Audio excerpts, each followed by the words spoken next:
지난주에 우리는 에베소서 6장 11절 마귀의 간계를 능히 대적하기 위하여 하나님의 전신갑주를 입어라.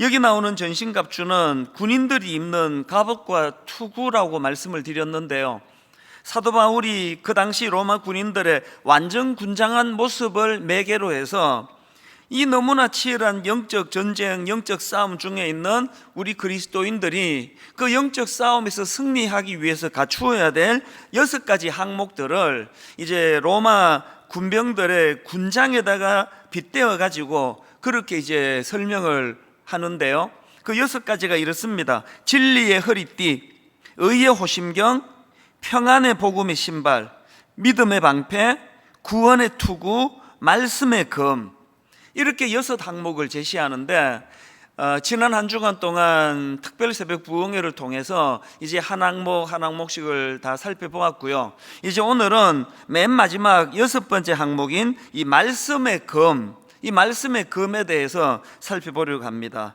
여기에 해당되는 본문 말씀이 에베소서 6장 17절입니다. 구원의 투구와 성령의 검, 곧 하나님의 말씀을 가지라.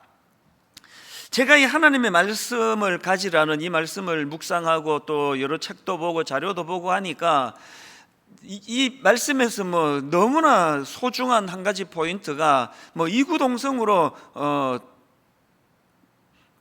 설명하는 내용이 이 6가지의 이 전신갑주로 갖추어야 될 항목 중에서 나머지 5가지는 전부 다 이게 방어적인 거고요, 여기 나와 있는 이 말씀의 근만 유독 이게 공격용이라는 겁니다. 우리가 지난 주 중에 살펴본 5가지를 보면은 그 다 방어용 맞습니다. 진리의 허리띠, 그 다음에 의의 호심경, 이게 방탄조끼 같은 거라 말씀드렸죠.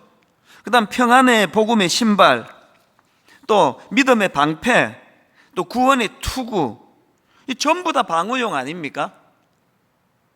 딱 오늘 우리가 다루게 될 하나님의 말씀만 이 공격용이라, 이 검으로 표현했다는 겁니다.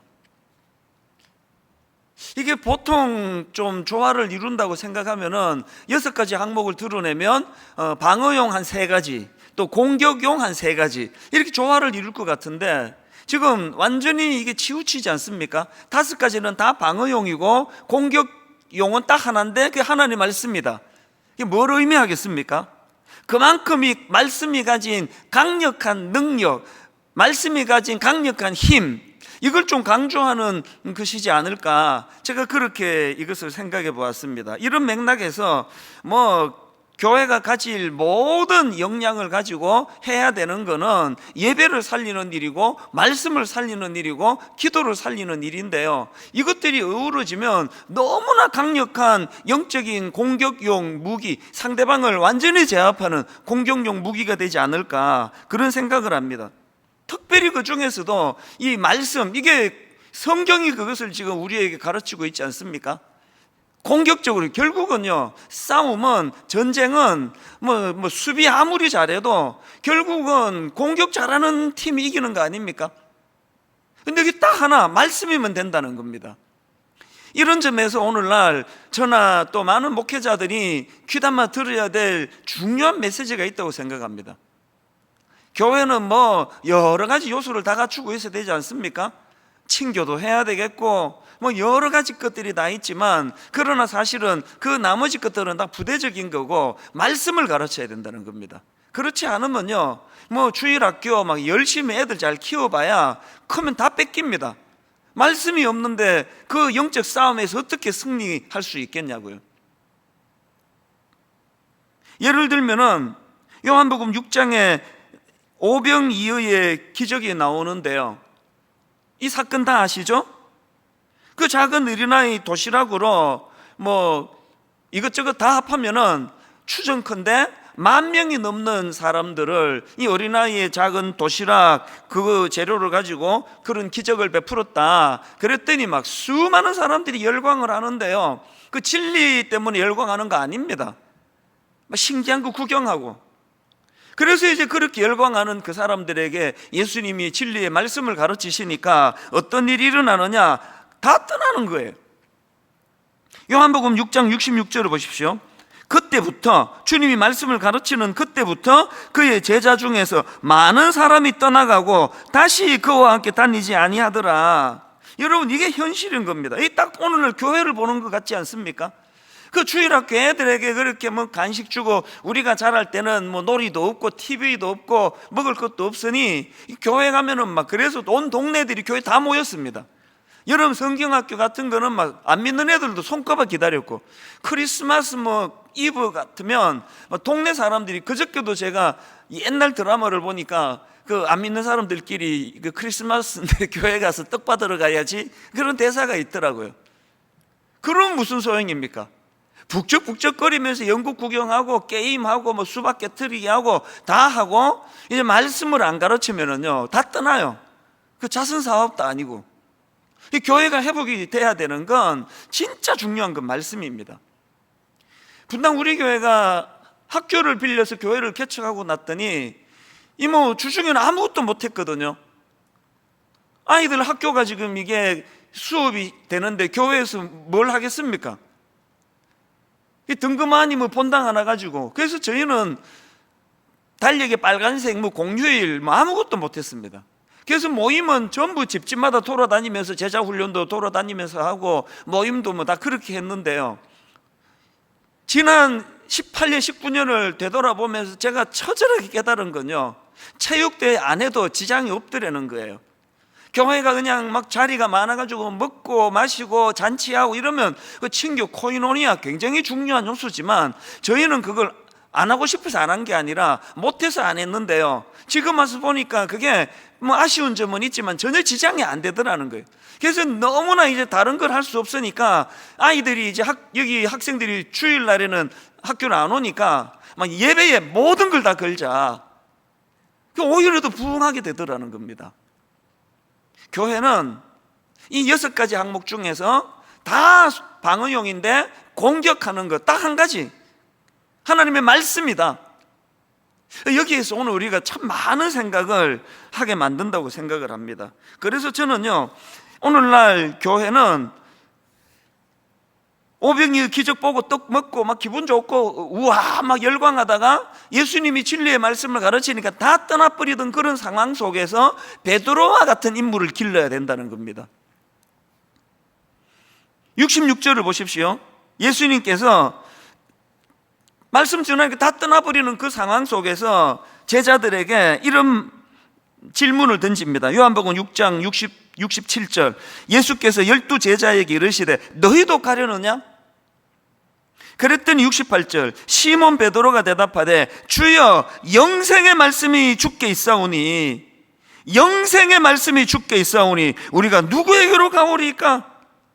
아마 정말 우리 주님 마음을 기쁘게 흡족하게 드렸던 그런 대답 같습니다. 막 교회가 가능하면 그런 기적도 좀 일어나면 좋겠고요, 막 병도 고치고 막 소문도 나고 뭐 그러면 좋겠습니다만, 그러나 그거가 본질이 아니라는 거예요. 그런 게 하나도 일어나지 않는다 하더라도, 그리고 뭐 학교를 빌려서 가지고 다른 뭐 친교하고 뭐 김 집사님 박 집사님 모여가지고 여전도에 늘 막 그저 만나서 북적북적 잔치같이 그런 분위기 좋게 만들면 교회가 성장하는 데는 그 도움이 되겠지만, 그런 게 없다 하더라도 본질되는 하나님의 말씀이 선포되고 하나님의 말씀이 가르쳐지는 곳이라면 아무 손색이 없다는 겁니다. 분당 우리 교회와 이 땅의 모든 교회들이 방금 말씀드린 요한복음 6장 68절에서의 시몬 베드로와 같은 대답을 만들어내는 교회가 되기를 원합니다. 주의 영생의 말씀이 주께 있사오니 우리가 누구에게로 가오리까? 이런 차원에서 저나 여러분 모두가 다, 오늘 우리 시대는 너무나 무서운 영적인 공격이 많은 시대인데요, 이럴 때 우리가 성령의 검, 곧 하나님의 말씀, 이것을 가지고 맞설 수 있는, 늘 밀려만 다니고 수비만 하는 것이 아니라 수비도 잘해야 되겠지만 이것들을 가지고 한 방에 그 악한 적들을, 그들의 악한 또 계획을 무너뜨릴 수 있는 이런 말씀의 능력을 경험하게 되시기를 바랍니다. 여러분, 히브리서 4장 12절 말씀의 능력을 정말 믿으십니까? 하나님의 말씀은 살아있고 활력이 있어 좌우의 날선 어떤 검보다도 예리하며, 여기도 공격용 검이 나오지 않습니까? 좌우의 날선 어떤 검보다도 예리하여 혼과 영과 및 관절과 골수를 찔러 쪼개기까지 하며 그 마음의 생각과 뜻을 판단하나니. 여러분, 이 말씀은요 조금도 과장이 아닙니다. 기독교 역사 2000년 동안에 여러분 예를 들어 가지고 종교교역가 마르틴 루터, 우리 생각에 이분은 타고나기를 거의 전사로 타고난 것 같지만 그렇지 않습니다. 제가 그래 보니까 젊은 시절에 루터는요 늘 수심이 가득한 우울한 청년이었다는 겁니다. 늘 그 마음에 하나님의 진노가 임할 것 같은 이런 두려움에 빠져 있었다는 겁니다. 그렇게 나약하게 짝이 없는, 그렇게 소심하고 그렇게 우울하고 그렇게 어두운 얼굴을 갖고 살아갔던 이 루터에게 로마서 1장 17절 말씀이 선포된 거 아닙니까? 복음에는 하나님의 의가 나타나서 믿음으로 믿음에 이르게 하나니 기록된 바 오직 의인은 믿음으로 말미암아 살리란 것 같으리라. 이 살아계신 하나님의 말씀이 좌우의 날선 어떤 검보다도 예리하게 그의 심령골수를 찔러 쪼개기까지 그 마음을 파고 들어가니까 세상에 그 나약한 그 우울해 보이던 루터가 세계 역사를 바꾸어 놓은 거 아닙니까? 루터뿐만 아닙니다. 오늘 여러분 우리가 이런 능력의 말씀으로 무장하고 기왕 예수 믿는데 이 말씀의 능력을 경험하고 살아가시기 위해서는 자꾸 그 엉뚱한데 오병이어 기적은 언제 구경하지? 이런 것이 아니라 생명의 말씀. 그래서 베드로처럼 영생의 말씀이 주께 있사오니 우리가 누구에게로 가오리까? 참 말씀을 묵상할 때 행복하고 말씀 속에서 기쁨을 발견하고 그 말씀이 능력이 되어서 그 어떤 악한 것들도 함부로 공격하지 못하게 만드는 이런 중심이 딱 서 계시는 믿음의 성도님들이 되시기를 바랍니다. 그래서 저는 오늘 이런 맥락에서 이제 이 본문 말씀을 중심으로 해서 이 능력의 말씀을 우리 잘 사용해야 될 거 아닙니까? 그래서 이제 제가 말씀의 검 사용법 이런 제목으로 이제 한 2가지 정도 그 사용법을 좀 나누려고 합니다. 여러분, 말씀의 검 사용법 첫 번째, 성령님을 의지하며 사용하기. 무슨 의미인지 아시겠죠? 자, 본문 에베소서 6장 17절을 다시 보십시오. 구원의 투구와 성령의 검 곧 하나님의 말씀을 가지라. 여러분, 여기 보니까 지금 하나님의 말씀을 성령의 검이라고 그렇게 표현을 했는데요, 왜 하나님의 말씀이 성령의 검입니까? 대답 간단합니다. 왜 하나님의 말씀이 성령의 검이라고요? 그건요, 성령님께서 하나님의 말씀으로 우리를 인도해 주시기 때문입니다. 성경을 읽으실 때요, 꼭 한 가지 제가 지침을 드리고 싶은데요, 성경을 읽으시기 전에 반드시 기도하고 읽으셔야 돼요. 기도하실 때 특별히 성령님께 간구의 기도를 드려야 됩니다. 성령님, 저는 너무나 미련한 인생입니다. 저는 아무리 말씀을 읽어도 이 깊은 영적인 진리의 말씀을 깨달을 수 없는 인생입니다. 그래서 제가 성경을 펴고 말씀을 읽을 때 성령님, 저에게 지혜를 주시기 원합니다. 이 말씀의 의미를 잘 깨달아 알 수 있도록 분별력을 허락해 주시기 원합니다. 그렇게 말씀을 읽기 전에 반드시 성령님의 도우심을 구하고 읽으셔야 됩니다. 예수님께서도 그 성령님 인도하심의 중요함을 여러 번 반복해 강조해 주셨는데요, 자, 요한복음 14장 16절을 보십시오. 예수님 이런 말씀을 하십니다. 내가 아버지께 구하겠으니 그가 또 다른 보혜사를 너희에게 주사 영원토록 너희와 함께 있게 하리니 그는 진리의 영이라. 그는 진리의 영이라. 여러분, 보혜사 성령님이 우리 곁에서 우리를 도와주시는 분으로 계시면요, 전방위로 도움을 받을 게 너무너무 많겠지만 오늘 예수님은 그 중에서 성령님은 진리의 영이시라는 겁니다. 내주하시는 성령님을 알지 못하고는요, 내주하시는 성령님의 그 진리의 영 되시는 성경 말씀을 깨우쳐 주시는 그 지혜를 덧입지 않으면 성경 100번 읽어도 아무 소용이 없습니다. 고린도전서 2장 10절 현대인의 성경입니다. 하나님께서는 누구를 통하여? 성령님을 통해 그 비밀을 우리에게 알려주셨습니다. 아니 성경 자체가 성령님의 영감으로 쓰여져 있기 때문에 성령님의 영감으로 풀어 읽지 않으면 아무 소용이 없습니다. 옛날에 우리 학교 다닐 때 수학의 정석, 지금도 저는 가끔씩 악몽을 꿔요. 수학의 정석을요, 그 수학의 원리가 다 그 통해진 상태로 읽지 않으면요, 그거를 100번 읽어도 아무 소용이 안 읽은 거랑 똑같습니다. 이 수학에 워낙 약했던 저기 때문에 참 그 수학의 정석만 생각하면은 지금도 막 악몽을 꿀 정도인데요. 수학의 정석 그 문제를 잘 풀이하고 그것을 반복해서 복습하기 위해서는 먼저 그 원리를 통달하고 나서 읽어야 되는 것처럼 우리가 진리의 영 되시는 성령님의 도우심을 받아 그 성령님께 은혜를 구하면서 그렇게 성령님의 인도하심을 따라 읽어야 된다. 제가 이 말씀을 준비하다가 거의 한 37, 8년 전 이야기입니다. 제가 20대 후반에 이제 그때 갓 대학 졸업하자마자 우리 누나들이 참 고마워요. 누나들이 그렇게 개 이런 거 해가지고 저한테 또 돈을 또 주시고, 또 우리 형님이 또 집을 또 이제 담보로 그렇게 결합해서 그렇게 이제 조그만한 가게를 시작을 했는데요. 그렇게 이제 가게가 돈 맛을 좀 이제 알아가기 시작하고 그거 재밌더라고요. 이게 미국이란 나라가 정말 아메리칸 드림을 이루는 곳이라 그러더니 나같이 이런 초보도 막 열심히 하니까 되더라고요. 하나 구하기 위해서 막 뻔질나게 잠도 안 자고 뛰어다니고, 그래서 이제 이 돈 맛을 좀 알 듯 하는 그 즈음에 하나님께서 제 마음에 소명을 주신 거 아닙니까? 너 여기서 뭐하니? 한국으로 돌아가 청소년들을 섬기고 도와라. 아니 전가족 이민으로 미국에 갔기 때문에 저는 평생에 한국으로는 못 가는 줄 알았습니다. 강력한 하나님의 그 소명 앞에 순종해서 제가 이제 그 소명 받고만 서너 달 만에 이제 한국으로 총신대학 신학대학원을 입학을 했는데요. 그 과정을 제가 생각해 보니까요, 너무너무 가슴 벅차고 너무 감사하고 너무 감격한 것도 있었지만 또 다른 한편으로 정말 제가 두려워하고 불안했던 기억이 있습니다. 그래서 병으로 와가지고 막 고열에 시달리고 끙끙 앓고 그런 그 기간을 보냈거든요.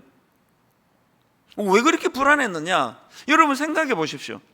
5남매 중에 막내인 제가 가족 다 떠나가지고 더군다나 막 저렇게 형제들이 도와주셔가지고 이제 겨우 이제 비즈니스가 자리가 잡힐 듯 말 듯한데 그거 다 그냥 정리해버리고 한국에 돌아가 또 미국 시민권도 반납해버리고 그랬는데 이거 하나님 뜻이 아니었네? 내가 그날 헛걸을 봤네? 이래버리면 내 인생이 어떻게 되느냐고요. 그래서 이게 두려운 겁니다. 이게 진짜 하나님의 이 뜻이 맞는 건가?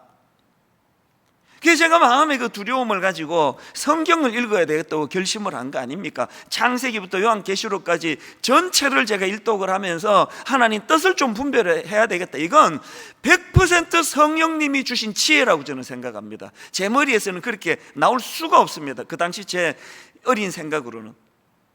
그렇게 창세기부터 요한계시록까지 읽는데 여러분 생각해 보세요. 이거 읽는 과정이 교회에서 이번에 성경 일독해라 그래서 읽는 게 아니고요, 내 인생을 걸고 읽는 거 아닙니까?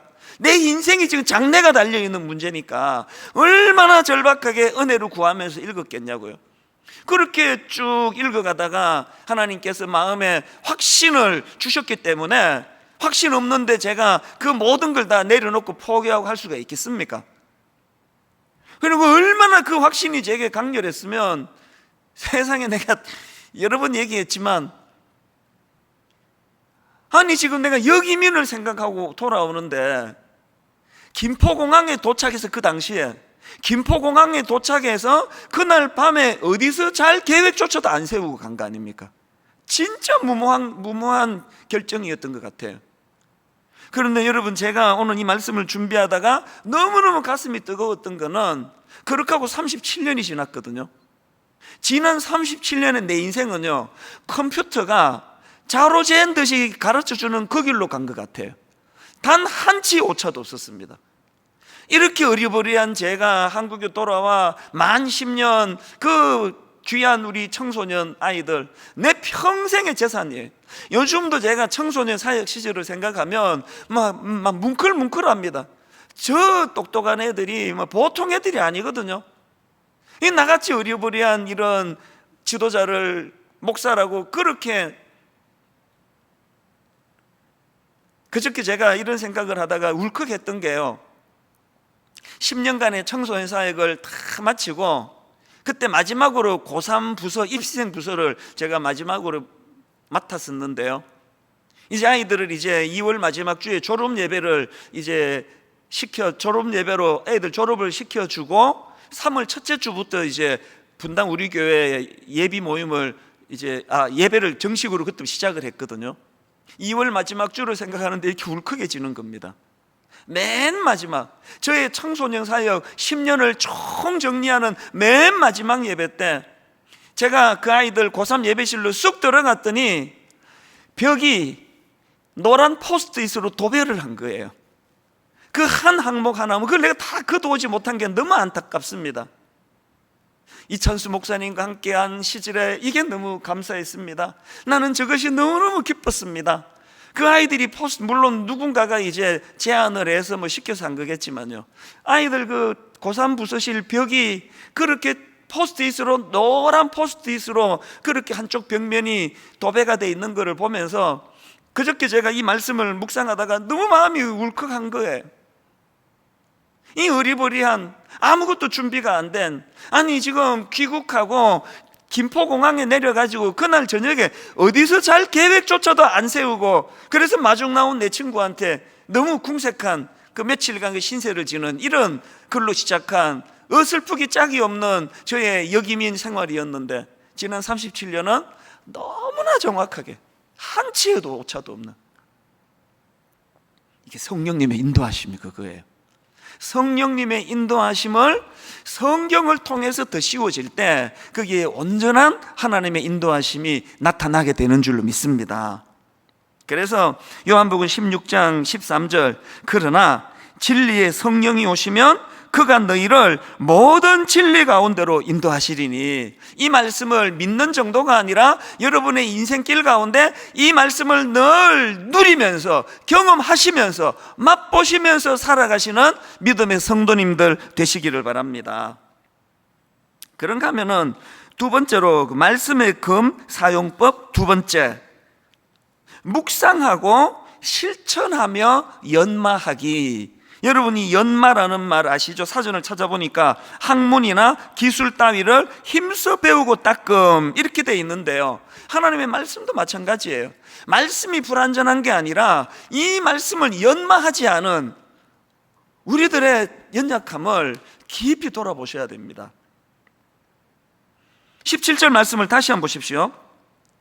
구원의 투구와 성령의 검 곧 하나님의 말씀을 가지라. 여기 나와 있는 하나님의 말씀을 이제 그 레마라고 기록되어 있는 이 하나님의 말씀을 가지고 설명해 놓은 책들을 보니까요, 이 하나님의 말씀을 이제 두 가지 단어로 설명하거든요. 로고스라는 단어가 있고 레마가라는 단어가 있는데, 오늘 본문에서는 레마라는 단어로 하나님의 말씀을 표현했다. 이게 무슨 의미냐?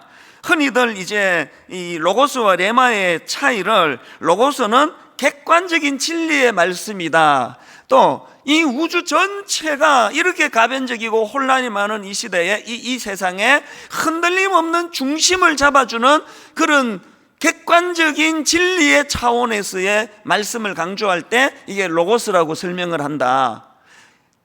그런가 하면은 여기에 반해서 레마라는 거는 주관적인, 자기가 특별히 은혜로 다가오는 그 말씀, 이게 레마이다, 이런 설명들을 많이 하거든요. 제가 본 책에서도 그런 설명들이 있었습니다. 근데 사실 이 로고스와 레마를 가지고 너무 이거를 껴 맞추려고 하다가 보면은 오류가 발생합니다. 왜냐하니까 현실적으로 그 성경이요, 이 레마와 로고스를 같은 뜻으로 이거를 혼용해서 쓰는 경우가 꽤 있기 때문이고요. 그래서 그 신약학자 길승남 교수님이 쓴 책에 보니까 이 부분을 이제 지적을 하면서 이제 그럼에도 불구하고 여기에서 이제 레마라는 단어를 로고스가 아니라 레마라는 단어를 쓴 이유를 이렇게 설명하는 걸 봤습니다. 그러나 이 그러나가 뭡니까? 원래 이 레마와 로고스가 같은 의미이기 때문에 성경이 혼용해서 사용할 때가 많은데, 그러나 대체로 로고스는 메시지의 내용을, 레마는 어떤 상황에서 말하여지거나 선포된 말씀을 가리킨다, 그렇게 설명을 하는 글을 제가 봤고요. 그런가 하면 미국의 찰스 스윈들 목사님 책에 보니까 또 이런 설명을 합니다. 로고스의 초점이 메시지의 내용이라면 레마의 초점은 그 메시지를 표현하는 일이다. 그 다음 들어보세요. 따라서 지금 바울의 강조점은 복음 전파나 성경 읽기가 아니라 사탄과 교활한 어둠의 영들에 대항하여 하나님의 계시된 말씀을 실제로 활용하는 일이다. 그래서 이제 이 레마를 쓴 이유를 여러 학자들이 조금씩 다르게 이제 설명을 하는 것을 보는데요. 저는 이 말씀을 어떻게 적용하는가 하면은 너무나 뭐 로고스는 이렇고 또 레마는 저렇고 구분시키는 그것이 좀 위험해요. 왜냐하면은 이게 로고스를, 레마를 내가 경험해야만 이게 진리인 것처럼 갚으리면 그거는 명백한 오주거든요. 그래서 저는 이거를 레마와 로고스로 구분해서 설명하기보다는 큰 그림으로 이 하나님 말씀은 객관적으로 너무나 혼란이 많고 가변적이고 변동이 많은 이 세상과 우리 인간들의 흔들리지 않는 중심을 잡아주는 차원에서의 말씀인 동시에, 그런가 하면은 그 모든 말씀이 진리의 말씀이지만 유난히 내게 객관적으로 내게 더 은혜가 되는 이 말씀이 있는데, 이 주관적 객관적인 말씀의 은혜를 동시에 받아 누리는 게 필요하다. 제가 이렇게 여러분에게 적용해서 설명을 드리고 싶습니다. 항상 신구약 성경 어떤 말씀이라도 내게 능력을 가져다 주고 내게 혼란한 이 시대의 중심을 가져다 주는 일에 쓰임 받지 않는 말씀이 없고요. 그런가 하면 그 중에서도 아까 제가 그 루트로 말한다면 그 혼미했던 루트가 로마서 1장의 그 말씀을 읽음으로 중심을 확 잡아주는 것 같아요. 주관적으로 자기에게 은혜가 되는 이런 말씀도 필요하다는 그 이야기입니다. 너무나 많은 죄책감을 가지고 우울하고 또 병원을 출입하고 약을 먹고 그런 어떤 자매가 어느 날 갑자기 로마서 8장 1절 2절 그러므로 이제 그리스도 예수 안에 있는 자에게는 결코 정죄함이 없나니 이는 그리스도 예수 안에 있는 생명의 성령의 법이 죄와 사망의 법에서 너를 해방하였습니다. 이 말씀 앞에 눈물이 쏟아지면서 하나님 앞에 은혜를 구하는 기도가 터져 나오면서 그날 그 시로 마음의 죄책감과 정죄감이 다 사라져 버렸습니다. 이런 간증은요, 이런 말로 다 할 수 없이 많이 나옵니다. 참 한 가정을 책임지는 가장 입장에서 늘 패배감에 시달리고 패배의식 때문에 괴로워하던 어떤 남자 성도님이 어느 날 로마서 8장 37절 그러나 이 모든 일에 우리를 사랑하시는 이로 말미암아 우리가 넉넉히 이기느니라, 이 말씀 한 구절로 인해 가지고 벌떡 일어나는 새 힘을 얻게 됐다, 이렇게 고백하는 우리 형제님들도 꽤 많습니다. 참 이게 딜레마 아닙니까? 어떤 분은 이렇게 하나님의 말씀이 너무나 생생하게 살아있는 활력이 있어 꿈틀꿈틀거리는 능력의 말씀으로 자기에게 다가오는데, 어떤 분은 그렇게 오래 교회를 다니면서도 아이고 성경만 읽으면 졸리긴 하지 이게 뭐가 나한테 유익한지 모르겠다고 이런 분들이 계시는데요. 그 왜 그런지 아십니까? 길이 안 나서 그래. 길이.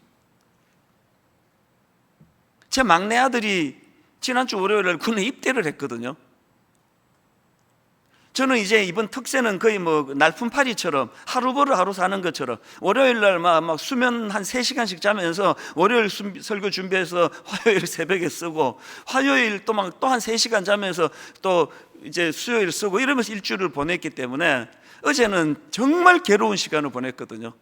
막 머리도 아프고 막 치통까지 오고 우리 치과에서 집사님한테 SOS 쳐가지고 막 오후에 갑자기 또 약 배달해 오고, 그러면서 이제 집에서 교회에서 늦게까지 씨름을 하다가 저녁 무렵에 집에 갔더니 막 저하고는 달리 제 아내는 막 그냥 막 신이 나서 막 싱글벙글해요. 왜 그런가 봤더니요, 아들한테 전화가 왔대요. 7분 시간을 주어줬다는 거예요. 세상에 그 7분을 자기한테 전화를 했다고. 그러면서 이제 막 그 얘기를 하는데, 결정적으로 너무 행복한 대목이 있었는데요, 얘가요 하루 온종일 엄마 생각만 한다고 그런 얘기를 해요. 근데 그 얘기를 들으면서 나는 둘 다 똑같이 부모인데, 되게 순간적으로 좀 그렇다면 내색은 안 했지만 약간 제가 좀 서운하려고 하다가 바로 제가 반성으로 들어간 게 뭐냐, 맨날 저는 뭐 교회 일 한답시고 그 아이가 어릴 때부터 뭐 잘 때 나가고 잘 때 들어오고 뭐 지금까지도 마찬가지예요. 이게 이 친밀함이 별로 없다가 보니까 자기 엄마랑 뭐든지 의논하고 살갑게 지내고 같이 교제하고 이러니까 군대 보내놨더니 하루 종일 엄마 생각만 난다고 하는, 그래도 너무한 거 아닙니까? 성경 말씀이요, 어떤 분에게는 너무나 내게 친숙한 로고스의 말씀으로, 레마의 말씀으로 너무 내게 포괄적인 이 진리로 참 거기에 너무나 경외감이 생기는 말씀으로, 때로는 세미한 음성으로 내 마음을 만져주시는 그런 말씀으로 누리는 분들은요, 그 말씀과의 교제가 잘 이루어졌기 때문에, 길이 잘 났기 때문입니다. 그래서 제가 아까 말씀의 금 사용법 두 번째 설명하면서 두 가지를 제가 제시했죠. 첫째 묵상하고, 둘째 실천하면서 이것들을 연마해 나간다고 말씀을 드렸지 않습니까? 그래서 여러분, 말씀을 묵상해야 됩니다. 길이 나기 위해서는 너무 우리 아들이 저에 대하여 별로 생각도 안 하고 자기 엄마만 생각하는 것처럼 말씀이 서먹서먹해지는 걸 막으려면은요, 말씀과 내 심령 사이에 길이 나야 되는데 그 묵상입니다. 시편 1편 1절 2절 복 있는 사람은 악인들의 꾀를 따르지 아니하며 죄인들의 길에 서지 아니하며 오만한 자들의 자리에 앉지 아니하며 오직 여호와의 율법을 즐거워하여 그 율법을 주야로 묵상하는 자로다. 묵상하는도다. 공동번역으로 보니까 밤낮으로 그 법을 되새기는 사람이라는 거예요. 밤낮으로 그 말씀을 되새기는. 여러분, 요수아가 모세의 후계자로 세워갖고 부들부들 떨고 있을 때 앞으로 치러야 될 그 정복 전쟁은 얼마나 그를 두렵게 만들겠고, 그 수많은 불평이 많은 이스라엘 백성들이 이끌고 가는 게 얼마나 두려움이 많았겠습니까? 그랬을 때 하나님께서는 요수아 1장 7절 오직 강하고 담대하여 나의 종 모세가 너에게 명령한 그 율법을 다 지켜 행하고 우로나 좌로나 치우치지 말라. 그리하면 어디로 가든지 형통하리니. 그러면서 주시는 말씀이 8절입니다. 이 율법책을 내 입에서 떠나지 말게 하며 주야로 그것을 묵상하며 그 안에 기록된 대로 다 지켜 행하라. 오늘 여러분, 이 세상살이에서 두려움이 많으시면 여호와의 말씀을 묵상하게 되시기를 바랍니다. 가정을 지키기에 어려움이 커서 지금 근심하는 분, 저같이 교회 목회가 너무너무 버거워서 힘들어하는 이런 목회자들이 있다면 여호와의 말씀을 묵상하는 거예요. 주야로 묵상하는 겁니다. 그런가 하면 두 번째가 뭐라 그랬죠? 하나가 묵상하는 거라면 두 번째는 실천하는 걸 연마해요. 실천. 야고보서 1장 22절 너희는 말씀을 행하는 자가 되고 듣기만 하여 자신을 속이는 자가 되지 마라. 말씀을 읽고 묵상하는 것도 중요하지만 그 내게 자리 잡은 그 말씀이 내 삶을 변화시키도록 자꾸 훈련해야 되는 거예요. 누가복음 6장 46절에 49절 너희는 나를 불러 주여 주여 하면서도 어찌하여 내가 말하는 것을 행하지 아니하느냐. 내게 나와 내 말을 듣고 행하는 자마다 누구와 같은 것을 너희에게 보이리라. 집을 짓되 깊이 파고 주추를 반석 위에 놓은 사람과 같으니 큰 물이 나서 탕류가 그 집에 부딪히되 잘 지었기 때문에 능히 요동하지 못하게 하거니와. 그 다음 보세요. 49절 듣고 행하지 아니하는 자는 주추 없이 흙 위에 집 지은 사람과 같으니 탕류가 부딪힘에 집이 곧 무너져 파괴됨이 심하니라 하시니라. 여러분, 이 두 가지 아시겠습니까?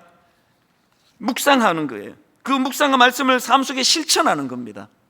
결론을 맺습니다. 말씀의 금 사용법 두 가지, 성령님을 의지하며 사용하기, 묵상하고 실천하며 연마하기, 이 두 가지를 기억하시면서 여러분 사도행전 17장 11절 베레아에 있는 사람들은 데살로니가에 있는 사람들보다 더 너그러워 간절한 마음으로, 이 중요합니다, 간절한 마음으로 말씀을 받고 이것이 그러한가 하여 날마다 성경을 상고함으로, 날마다 성경을 묵상함으로. 이 결론을 맺으면서 숙제 점검합니다. 지난주에 한 가지 숙제를 드렸는데요, 오늘 두 가지가 더 덧붙여집니다. 이번에 사정이 있어가지고 특별 새벽 부흥회에 참여하지 못하신 분들은 홈페이지가 다 올라가 있습니다. 꼭 들어가셔서 사도 바울이 말하는 이 진리의 하나님의 전신갑주를 위한 이 6가지 구비 조건 중에 5가지를 설명해 드렸거든요. 꼭 들어가셔서 그것을 듣고 묵상하시고 점검하시고요. 두 번째 숙제는 지난 주일날 드렸던 거, 에베소서 6장 10절부터 20절 암송하게 되시기를 바랍니다. 말씀을 암송한다는 것은 적과 대항에 싸울 때 총알을 비축하는 것은 같습니다. 숙제 하나가 더 있습니다. 주중에 드렸는데요, 필사, 에베소서 1장부터 6장까지를 필사하는 겁니다. 아무 노트나 구입해서 하시면 됩니다. 우리 홈페이지에 또 다운받아서 쓸 수 있도록 노트를 만들어 놨습니다. 필사가 좋은 게요, 읽는 것보다 속도가 더디잖아요. 묵상하기가 좋은 겁니다. 필사하시면서 자꾸 되뇌이세요. 성령님, 이 필사 가운데 개입하여 주시옵소서. 진리의 영이신 성령님, 이 말씀을 깨우쳐 내 삶 속에 묵상이 되고 실천이 되는 도구가 되게 하여 주시옵소서. 오늘 말씀을 쭉 정리하시면서 우리 이 찬양을 드리면서 이제 말씀을 마무리하기를 원합니다. 전능하신 나의 주 하나님은 능치 못하실 일 없네. 후렴에 가서 주의 말씀 의지하여 깊은 곳에 그물 던져, 주의 말씀 의지하여 믿음으로 그물 던져 믿는 자에게 능치 못함 없네. 우리 가사를 생각하시면서 하나님이 영적인 치열한 싸움에서 승리하기 원합니다. 이 영적인 싸움에서 말씀이 유일한 공격의 도구라는 사실을 인식하기 원합니다. 우리 힘있게 하나님 앞에 찬양합니다. 전능하신 나의 주 하나님은, 전능하신 나의 주 하나님은 능치 못하실 일 전혀 없네. 우리의 모든 간구도, 우리의 모든 생각도, 우리의 모든 꿈과 모든 소망도 여러분 이렇게 선포하십시오. 신실하신 나의 주 하나님은 우리의 모든 괴로움 바꿀 수 있네. 불가능한 일 행하시고 죽은 자를 일으키시니 이 영적 싸움에서 그를 이길 자 아무도 없네. 주의 말씀 의지하여 깊은 곳에 그물 던져 오늘 그가 놀라운 일을 이루시는 것 보라. 주의 말씀 의지하여 믿음으로 그물 던져 믿는 자에게 능치 못함 없네. 여러분들 간절한 마음으로 더 절실히 찬양합니다. 전능하신 나의 주 하나님은 능치 못하실 일 전혀 없네. 우리의 모든 간구도, 우리의 모든 생각도, 우리의 모든 꿈과 모든 소망도 신실하신 나의 주 하나님은 우리의 모든 괴로움 바꿀 수 있네. 선포하십시오. 불가능한 일 행하시고 죽은 자를 일으키시니 그를 이길 자 아무도 없네. 아멘. 주의 말씀 의지하여 깊은 곳에 그물 던져 오늘 그가 놀라운 일을 이루시는 것 보라. 주의 말씀 의지하여 믿음으로 그물 던져 믿는 자에게 능치 못함 없네. 우리 다 자리에서 일어나셔서 주의 말씀 의지하여 깊은 곳에 그물 던져 오늘 그가 놀라운 일을 이루시는 것 보라. 주의 말씀 의지하여 믿음으로 그물 던져 믿는 자에게 능치 못함 없네. 믿는 자에게 능치 못함 없네. 사랑하는 성도님, 힘내셔야 됩니다. 너무너무 치열한 전쟁 속에 영적으로 늘 밀리는 것 같은 현실이지만 단번에 뒤집을 수 있습니다. 말씀의 검을 드십시오. 유일하게 공격 무기로 주신 그 말씀의 검을 손에 들고 진리의 말씀을 가지고 이 혼란하고 가변적인 이 세상 이 시대에 하나님의 말씀은 중심을 잡아주는 객관적인 진리의 말씀인 동시에 루트에게 그렇게 했고 수많은 사람들이 그렇게 했듯이 오늘 내게 주관적으로 내 삶에 찾아와 내 삶을 변화시켜 주시는 그 능력의 말씀을 붙잡기 원합니다. 교회가 별의별 행사 다 하고 순서 다 가져도 말씀이 자리 잡지 않은 교회는 건강한 교회가 아니라면 하나님 우리 교회가 건강한 말씀이 살아 역사하는 교회 되기를 원합니다. 이 제목을 가지고 통성으로 같이 한 목소리로 기도하기 원합니다. 살아계신 하나님 아버지, 오늘 우리가 은혜를 구하며 이 시간 이 자리에 있었습니다. 너무나 밀리는 전쟁 속에 있습니다. 하나님 보기를 계신 우리들의 모습을 바라봅니다. 여기저기서 가슴 아픈 참 무기력한 현장을 아버지 전해 들을 수밖에 없는 현실입니다. 하나님 우리의 자녀들은 너무나 많은 공격 앞에 지금 결박당한 것 같은 모습을 보이고 있습니다. 살아계신 하나님 아버지, 이 밀리는 영적 전쟁 가운데 단번에 역전할 수 있는 비결을 알려주셨는데 말씀을 손에 드는 것입니다. 살아계신 하나님의 말씀을 손에 들고 하나님 우리에게 유일한 공격 무기로 허락해 주신 이 하나님의 말씀을 손에 들고 그렇게 달려가기 원합니다. 하나님 은혜로 인도하여 주시옵소서. 살아계신 하나님 아버지, 오늘 우리 모든 가정에서 누리는 코로나19로 위축된 현실이지만 오늘 하나님 아버지, 이런 것들 때문에 나는 결코 주저앉지 않을 거라고, 부러지지 않을 거라고, 너무나 많은 공격 앞에 서 있는 것은 사실이지만 새 힘을 공급해 주는 그 하나님을 의지하며 다시 힘으로 또 달려가겠노라. 결단하고 성수하는 저희들 되도록 주님 인도하여 주시옵소서.